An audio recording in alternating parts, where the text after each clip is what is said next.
All right, traders, I wanted to explain to you on why I just decided to swing trade put options on DWAC. I put in slightly above 5 figures, and I strongly believe this trade is going to work out for me. I'm going to be explaining to you from a technical point of view, from a price action point of view, on why I believe this stock is going to crash and work in my favor heading into tomorrow. So let's get straight into my analysis. So in terms of DWAC stock, the strategy that I'm going to be using is going to be called a gap close reversal, right? And in terms of the put options that I bought, I went barely out of the money. So I went with a 27 put strike that expires this Friday, and I'm in at an average of like 270s on those put options, right? I would look into the 27 put strike if you are interested in doing this, right? I'm simply explaining to you on why it is that I believe this stock is going to crash tomorrow, right? So from a price action perspective, what I believe is going on is I think we're in the process of having a gap close reversal. So what is a gap close reversal? So a gap close reversal is when a stock fills, it closes the gap, and then it has a reversal, right? So DWAC stock has been having multiple gaps ups. It had a gap up here. It had a gap up here. It rocketed up. And as you could see, it filled a gap here. It filled a gap here. It failed to have reversals. Right here, it filled a gap, had a nice reversal, right? And there was a gap to fill here. There was a gap to fill here. Now, on the highest gap, this is the highest gap, one of the highest gaps to fill above on the daily, right? If you were look all the way throughout the daily chart, there's higher gaps. There's a gap to fill here at 44, and there's a gap to fill here at 97. But with that being said, what I'm noticing is this is the second day in a row where where DWAC stock is failing. It is failing to break above this gap. There's a gap at $29.42, and it's at a key level. This is a very key level. Let me show you this overall key level. You can see this used to be support. There used to be a lot of support at this $29 level, and when it cracked that support, it quickly dropped. It quickly dropped to under $27. Had a very, very nice drop. It wasn't too long ago. This was at 52-week lows. New all-time lows trading at 15.20, right? So what I believe is occurring is I believe your previous support from $29 is reacting as a resistance, which is bearish. There's multiple gaps to fill below. It wasn't too long ago where it was just at $15. It's overextended. It's overbought for the short term, for the very micro price action, right? I'm not going to be holding these puts long. My intention as of now is to get out in the profits tomorrow. That is my intention, right? But with that being said, it's turning previous support into resistance for 2 days in a row. It filled the gap. There was a gap to fill 29.42, which was at that previous support. It's reacting as a resistance level for 2 days in a row. If we look at the overall chart, you can see it's struggling, and it has had multiple reversals from this $29 to $30 gap support level with big downside potential. Right here, it topped at $30. It went all the way down to $20. Right here, it topped at $30.75. It went all the way down to $24.82. Those are the reasons why I'm extremely bearish on DWAC stock. Now, I'm going to share with you with what nobody else is willing to show you. This is another thing I do. It's called trend stacking. It's called pattern recognition. What I do is, so I explained to you, the reasons why I'm bearish on this stock and why I'm going to be swing trading puts. Now, I'm going to show you from a daily perspective on why I'm going to crash. I'm going to show you a very similar pattern on triple BY. I'm comparing triple BY's price action in the daily chart to DWAC. And what you need to understand is history tends to repeat itself, right? And this is what I want to bring awareness to.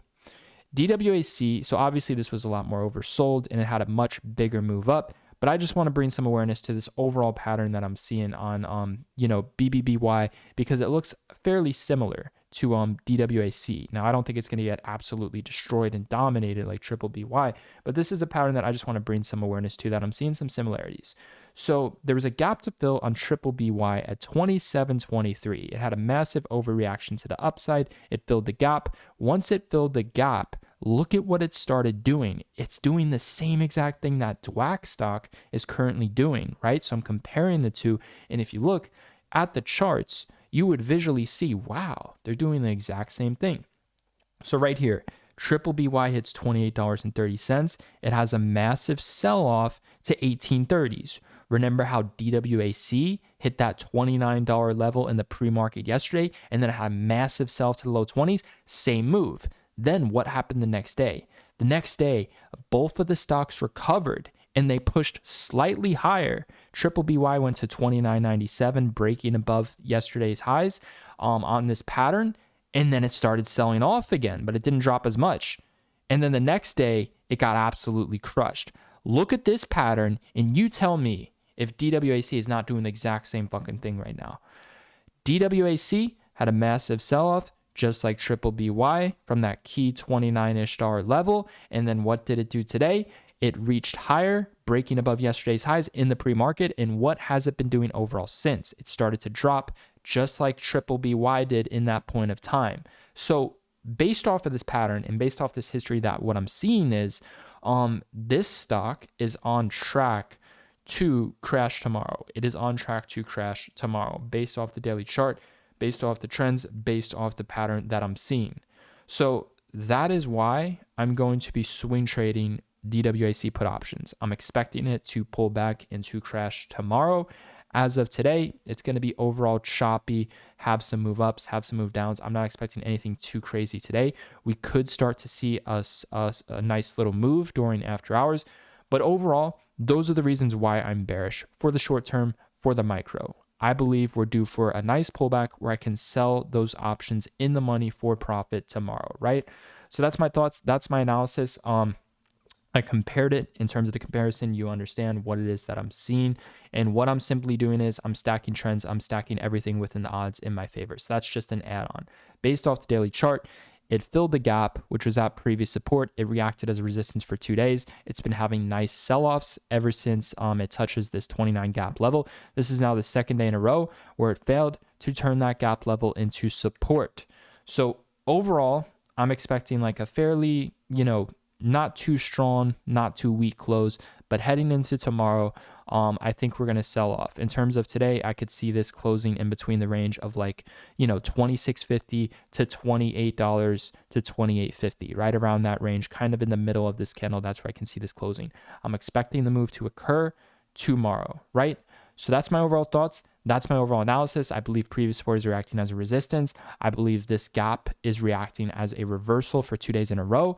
And there's some nice downside potential, right? So in terms of, Will, what's your price targets? Where are you looking to lock in profits, right?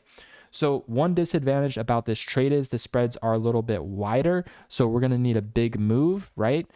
So it really only makes sense to swing trade options on this stock. It doesn't make sense to really day trade options on this stock.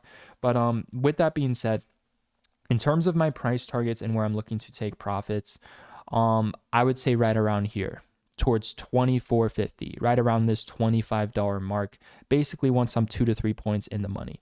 Now, in terms of price action and what you need to understand in terms of downside potential, if we crack 27.50s, we are on track to go to 24.50s.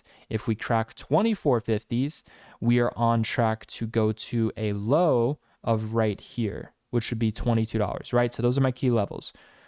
27, like I said, if we crack this, so let's just break it down one more time. If we crack 27.50, we go to 24.70. If we crack 24.70, we go to $22. Those are my key levels. Now, in terms of upside potential, and for that history to not repeat itself that I, showed you on Triple BY, where this was the overall top for the short term, for the very micro for the short term, where it topped out at the pre-market highs, for that to not repeat itself, you need to see a break, and it needs to break above $30.70 tomorrow. It needs to break above 29.10, turn that into support. Then you need to break above 30s. If you can break above that $30 mark, you will see a nice breakout heading to right around here, which would be $33 to $34 a share. If it breaks above 33 to 34, then it goes to 36.70. So those are all the key levels. If you see one of those key levels react as a support level and it's forming a floor, then it goes to the next key level above. If you see one of those key levels react as a resistance level and it's breaking down, then it goes to the next level below. Overall, in terms of where I believe we stand on this play, right? The only shot in terms of micro price action, not talking about news or anything else, and I'm speaking for like overall tomorrow, for the bulls to take control, it's truly make or break. They need to push above 29.10 and they need to rip above 30s. If they cannot do that tomorrow, then I think a big sell-off will occur. I think we will go to $24 to $22, and I'll be looking to take profits in that 25 to 24.50 range, right around there. That's my thoughts. That's my analysis. I explained to you the bullish thesis and what would need to happen for the bulls to take control. And I explained to you why I'm bearish and why I believe it's going to pull back tomorrow based off of what I'm seeing on the daily chart with DWAC and based off of that triple BY pattern. Those are my thoughts. Those are my analysis. I'm taking the risk, right? And I'm swing trading those DWAC put options, and I understand the risk involved, right? For this to go super bullish tomorrow, it needs to break above 30.50. If it cannot do that, then I think a big sell-off will occur tomorrow. That's where I stand. For me to be super bullish tomorrow and to cut my loss, it would have to break above 30.50. For me to remain super bearish, then it just needs to stay under that $30 range to $29.10. If they could do that, I think we're due for a pullback to $24.70 to $22. I will be selling into that $25 range and maybe leaving on a little bit to ride for the upper $22 range. I'll be selling into the dips, not the rips if I'm up. That's my thoughts. That's my analysis. Those are the risk involved with this trade. That's my overall price action analysis for DWAC stock, and that is why I'm swing trading put options.